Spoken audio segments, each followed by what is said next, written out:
اختي شي ياكل الشحمه وشي ياكل قميحه.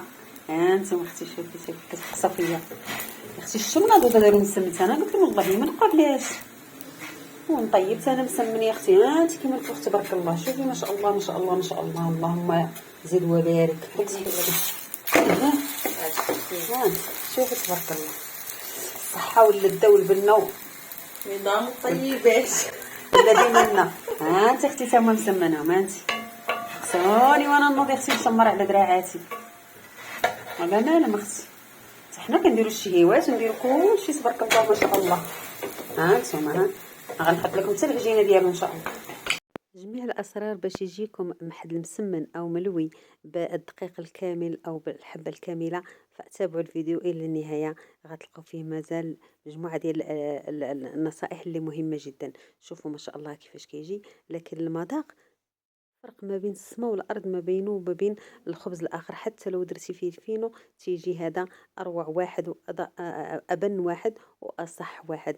واخا ما كيجيكمش كيف ما كتشوفوا المنظر ديالو ماشي غزال بحال الاخر اللي كيجي من فوق وتيجي عمر. انا ما دايراش فيه الزبده نهائيا، لكن الا درتو فيه الزبده كنتوقع انه يجي احسن واحسن. نتبعوا المقادير. غنديروا تقريبا شي نص كيلو ديال الدقيق الحبه الكامله. غادي ندير نص معلقه صغيره ديال السكر، نص خماره، وغادي ندير الملحه حسب الرغبه، وغندير زيت الزيتون ولا الزيت العادي، ونخلط العجينه ديالي مزيان. من بعد نضيف السوائل اللي هما زيت الزيتون، وغادي نعجن بالماء بارد من الروبيني. ضروري تعجنوا وتكبوا الماء وانتم كتقيسوا، يعني ما تكثروش الماء بزاف لان ما غاديش يشرب لكم هذاك الماء، وما خصو يكون شويه قاصح. حنا هذه قاعده معروفه. المسمن والملاوي حتى لا درناهم بالدقيق الابيض والفينو فكنكون شويه قاصحه، باش هكا كتبقى تعطينا المذاق ديالها والشكل ديالها كيبقى زوين. غادي نحاول نجمع العجينه نجمع الدقيق ونجمع العجينه ديالي كيف ما كتشوفوا راه شويه قاصحه. وغادي نحاول ندوزو للمرحله اللي مهمه جدا باش العجينه تجينا غزاله وطلق لنا الخيط. فضروري شوفوا دابا كيفاش دايره، ومن بعد غادي نشوفوها كيفاش دايره. هنا دابا الخيط ما مطلوقش نهائيا، وغتبقاو تدلكوها شي 10 ديال الدقائق. الا عندك العجانه الكهربائيه يكون احسن. شوفوا دابا ما شاء الله من بعد 5 ديال الدقائق كيفاش ولات طلقات الخيط وولات يعني مبقاتش كتقطع علينا كيف ما كانت في الاول.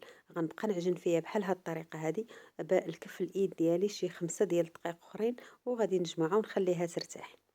ضروري العجينه ترتاح باش كتعطينا هذيك النتيجه الغزاله. شوفوا ما شاء الله كيفاش ولات طلقات لينا الخيط واحد شويه، ولكن ماشي بحال الفورس نهائيا او الدقيق الابيض كيكون دائما سهل الهضم. هذا غادي نخليه يرتاح ونوجدو باش غادي نفرقوا العجينه ديالنا. غادي ندير 2 معلقات ديال الحمراء، راس معلقه ديال خماره الحلويات، ومعلقه ديال النشا. كيف ما غادي نخلطو مزيان، ومن بعد غادي نخليه على جنب. هو اللي غادي نفرق به العجينه ديالي بعد ما كترتاح. شوفوا كيفاش كتولي مطيعه.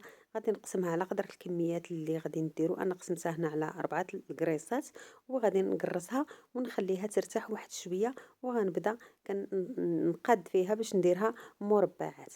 نخليها ترتاح كيف ما شفتوا. ندير ليها الميكه، طبعا الميكه فيها الزيت، ومني ترتاح شويه شي 5 دقائق فقط ماشي بزاف، غادي نبدا كنقرص فيها ونديرها مربعات، او نقرصها بحال تقرص ديال المسمن.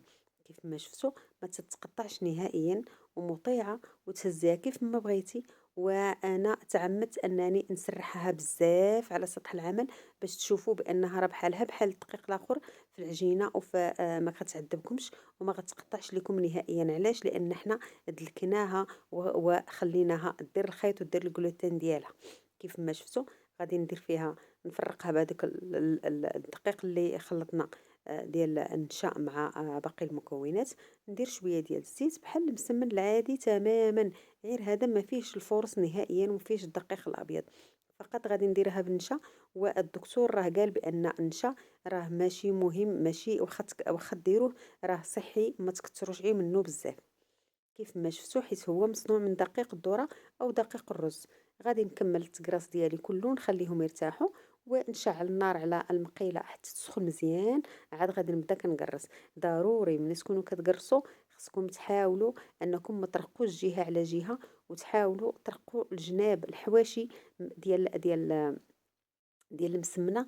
علاش؟ لان الدقيق هذا كيلصق وما تيبقاش يعني ما كتجيش محلوله بزاف وتجي مفتوحه بزاف، لان اصلا انا ما دايرش فيها الزبده، فالله اعلم الا درتو فيها الزبده ممكن تجي احسن من هكا.